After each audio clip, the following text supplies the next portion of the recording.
after the information is filed in court, let's say estafa case lang, tapos RTC ang may jurisdiction, ano ang next na mangyayari, Attorney Rizal?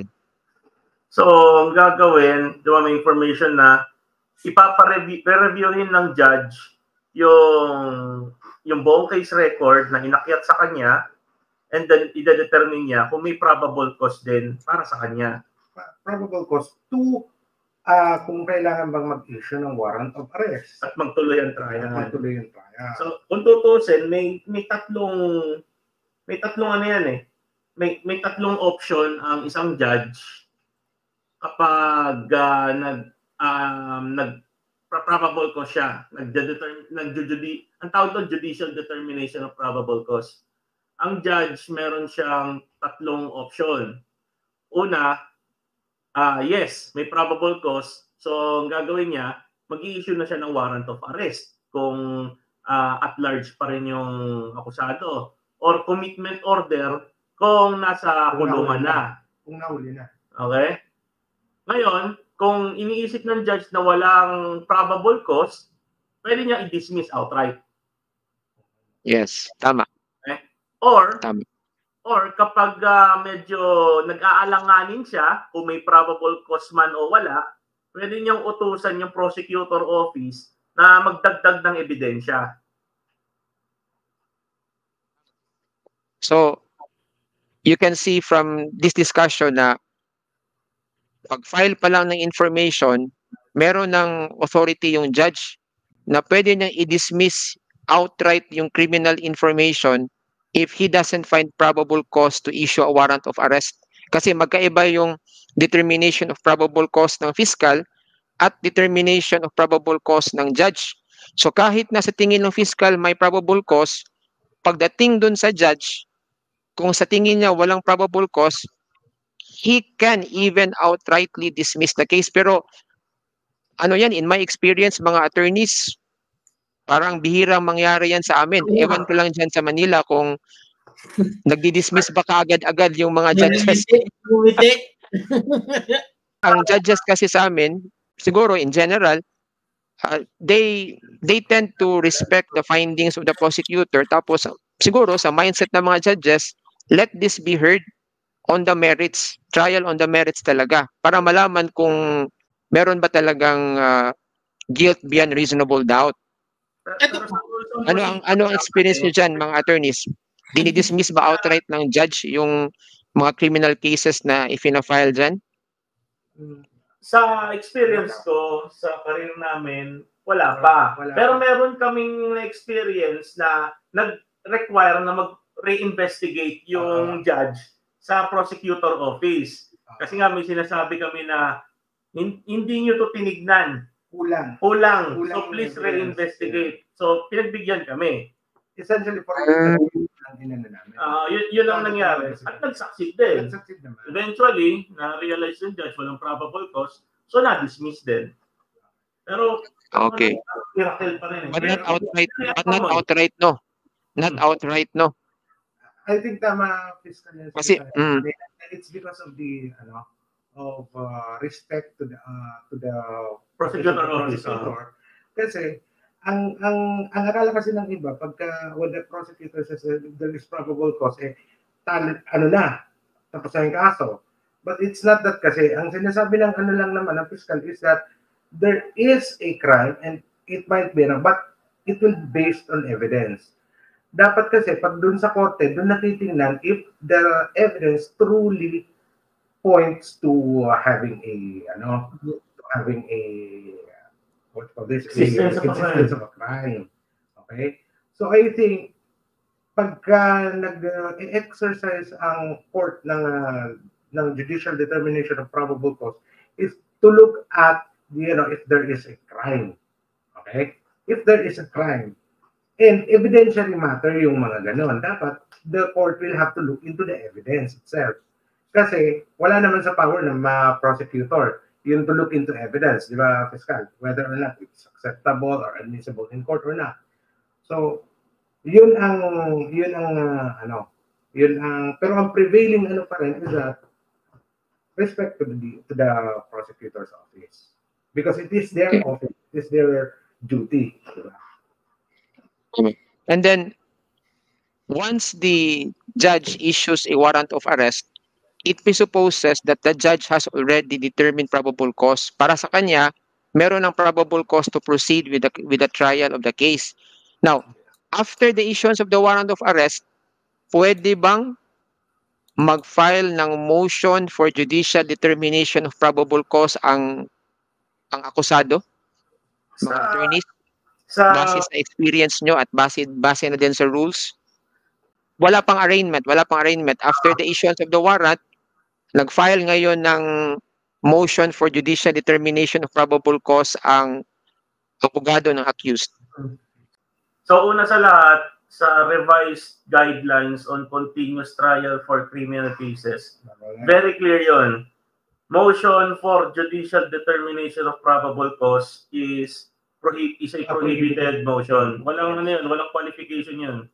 Oh, naalala ko yan. Ako may abogadong naalala ko yan.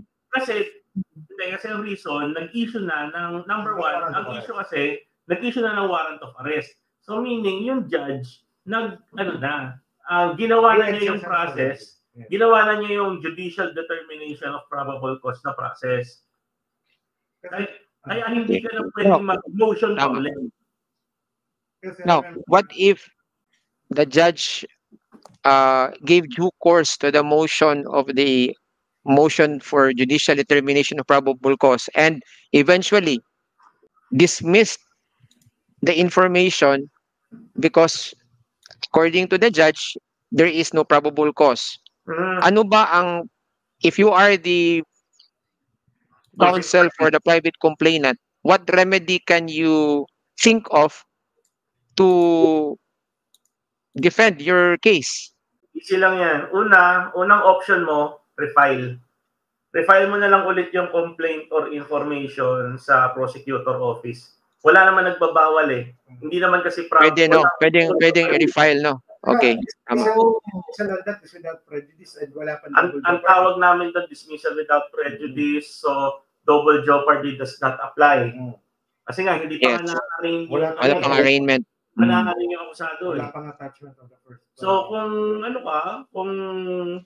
kung dinismiss agad ng judge yung kaso mo, pagka-file ng information, so ang pwede mong gawin, i-refile mo na lang ulit. Dagdagan mo ng ebidensya, gandahan mo yung argument. Yun yung pinakamabilis. Tapos mag-cross fingers ka na pag pinail ulit ng prosecutor office yung kaso mo, hindi mapunta sa same judge na yun. Wala tayong control dyan, no? So, okay yung suggestion ni Attorney Rizal na pwedeng i-refile kasi wala pang, hindi pa nagsiset in ng double jeopardy. But the danger there, like what Attorney Rizal said, na yes, you can refile. The prosecutor found probable cause, final ulit yung information, tapos ang problema, pag na-raffle, babalik dun sa same judge. So, yan ang danger there. No? Oo. Single sala yung korte eh, di problema nga. So, anong gagawin dyan? So, may second option ka. Kung nag-resolution na, RTC to, di ba? Yung example natin, nasa regional trial court tayo. So, next option dyan, motion for reconsideration within 5 days. Ayun yung nasa guidelines ngayon. 5 yes, days from receipt ng dismissal para mag-file ng motion for reconsideration. Bakit kailangan mo mag-file ng motion for reconsideration muna? Mandatory kasi yon dahil kapag dinenay ulit yan, yung motion for reconsideration mo, ang magiging remedy mo ay yung tinatawag na petition for certiorari under Rule 65 of the Rules of Court. 65, yes. Yung petition for certiorari na yon, pwede mo yung i-file, kung galing kang RTC, pwede mo yung i-file to either Court of Appeals or Supreme Court.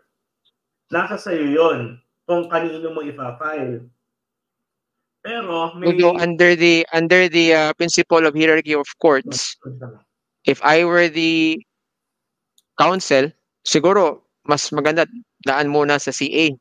Discretion na yan sa counsel. Bakit difference ng Court of Appeals and Supreme Court pagdating po dun sa certiorari na yan? And can you define po in simple terms what is a certiorari? What is certiorari? A certiorari is different from the legal term appeal.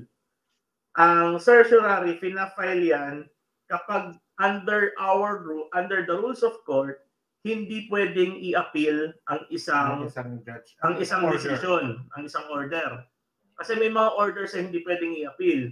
Ngayon, anong difference ba kasi? Pag sinabi mo kasing appeal is usually judgment on the merits. Yes. At saka, Tapos, automatic, ang ginagawa dyan, i-re-review.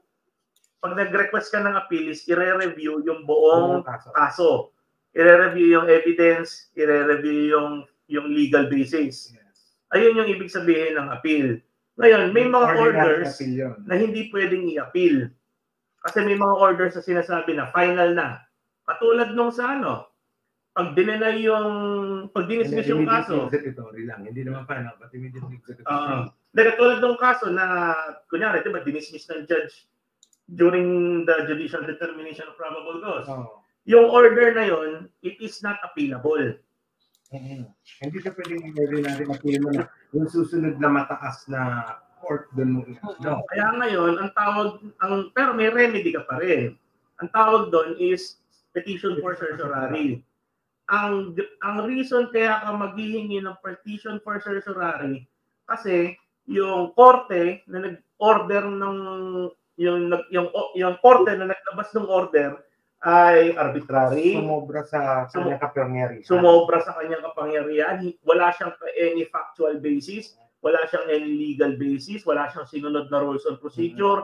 Parang out of the blue, hindi mo ma-explain, nagdesisyon siya. The judge who issued the order or rendered the judgment committed grave abuse of discretion amounting to lack or excess of jurisdiction. Para siyang administrative. Hindi siya admin. Yung nireklamo mo yung nag-decide. Judicial process siya. Okay. Sorry. Kine-question mo yung order na yon. Kasi essentially, ang sinasabi, masyadong mahaba. Sinabi ni Fiscal kanina, ang ibig sabihin ng is grave abuse of discretion amounting to lack or in excess of jurisdiction. Medyo mahaba pag i-explain, pero in short terms, ang ibig sabihin nun, kamali yung judge dahil yung ginawa niya is wala siyang kapangyarihan para i-ano yung order na yun.